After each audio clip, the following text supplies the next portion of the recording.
How do you reduce stress, really? You've heard about stress management and stress reduction. We've all heard how harmful stress is to our bodies. But can we really reduce stress? And if so, how do we do it? That's what we're going to be talking about today in this video. But first, I am Angela, and I am a certified health coach. I have over 20 years experience as a registered nurse, and I have training in functional health, which helps you to get to the root of what is going on in your health. And I help women over 40 to conquer their food cravings so that they can finally achieve the health and the body that they want. So how do we reduce stress? First, I want to explain to you that there are different kinds of stress. We have a physical stress and there's emotional stress. The stress we usually think of is the emotional stress. But we also have a lot of stress that's going on with our bodies without us really realizing it. And that can be as simple as exercise. Exercise is a stress on the body. It can be a harmful stress to the body if we're exercising in a time that our body is just much too physically stressed in other ways, or whenever we just are totally overdoing it, doing lots of long, extended workouts. All right, but exercise can be a great stress on the body, but that's one physical stress. Other stresses on our body are things like having toxicity in the body. You may have heard of having like mercury toxicity, maybe a mold problem. Also just infections. An infection can be under the radar. We can have these low-grade infections that can be going on that are more in our gut that we don't really think of as, an illness. You don't maybe have the symptoms of being sick, but it is a imbalance in the intestinal microbiome that can cause stress on the body. So that's the physical stress. So then emotional stress is what we generally think of as being stressed out, right? Now, one thing I want to make sure that I mention early on is that our perception of stress and how we believe stress will affect us affects how stress does affect us. So this is taken from a book called The Upside of Stress by Kelly McGonigal, and I highly recommend it. It's the studies that she did show that just by knowing and realizing, having learned that your stress can actually have a positive benefit rather than a negative effect, can create a more positive outcome. So there you go. Now you know. And as she said in her book, just by teaching people that, the people who learned that had a positive effect. So you're welcome.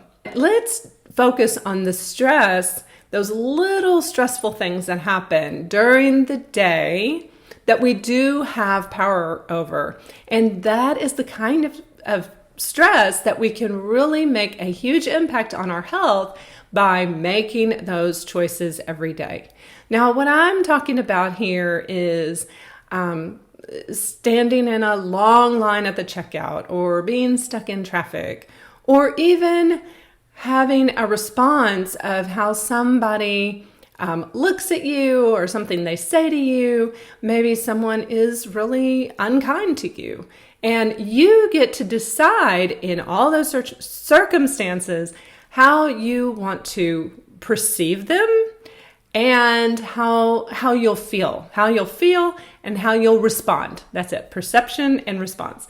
So if, for example, in the case of someone being truly unkind to you, they say the words, it wasn't just maybe, a look, you can easily, although it still can be hard to make a decision, I misinterpreted that. But if someone specifically says something unkind to you, you can either take it on and be like, oh, what they said is true, or what they said means that they really don't like me, or whatever, or look at it from another point of view. There's always another point of view that you can have that can be de-escalating in your emotions rather than causing all this upset feeling, hurt, thinking lots of, how the thoughts can start to sort of snowball and become bigger than the situation really even deems. So another way that we can be empowered around our life and help us to reduce stress is start to find ways to have more fun. Just on purpose, looking for ways to infuse fun into your day. Maybe it's as simple as listening to happier music on your commute rather than listening maybe to something that is educational. And, if you're going through some stressful times, maybe listening to audiobooks and podcasts aren't the best way to spend that time for your own mental health. Listening to some happy music can be just the thing. Watching comedies is another great way to also release the tension, to lower your stress. So maybe renting a movie or even going on YouTube and looking at silly videos that do make you laugh. Those are some other great ways. Or it can be making your exercise more fun.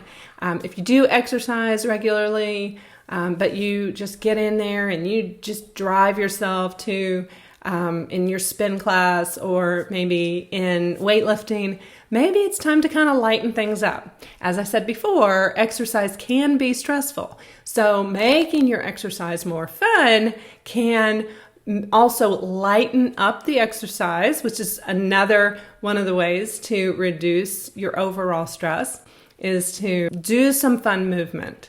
Even if it's hard to fit it in, to make some time to do something fun or go for a walk.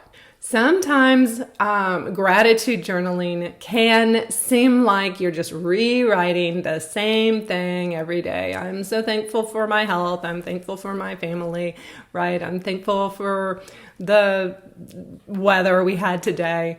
It can be repetitive. So what I like to recommend instead is to be very specific about what went well today and really get into the detail about how you are grateful for the checker at the grocery store that actually looked you in the eyes and talked to you rather than, just keeping her eyes on the groceries and seeming so preoccupied. Like something as simple as that and going into that kind of detail can really help you see a situation that seemed really actually kind of mundane, but see it in a different way that gives you more gratitude. Because physical stress can be under the radar and it can definitely be a big part of our stress, one thing that we can do to help minimize our physical stress is to avoid blood sugar spikes.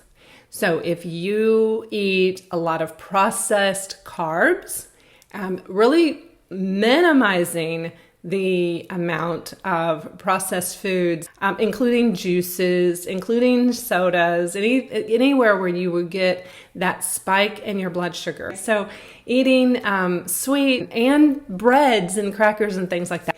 But reducing those foods can help to reduce that physical stress. And that's how you can reduce your stress, by reducing your perception of stress, since stress is actually not a fact. It isn't It isn't just happening to you, it is your perception of what is going on. What are the circumstances of your life? So making those choices, changing the way that you perceive what's going on around you is going to make a huge difference in your stress. And also just starting to be aware of your physical stress as well.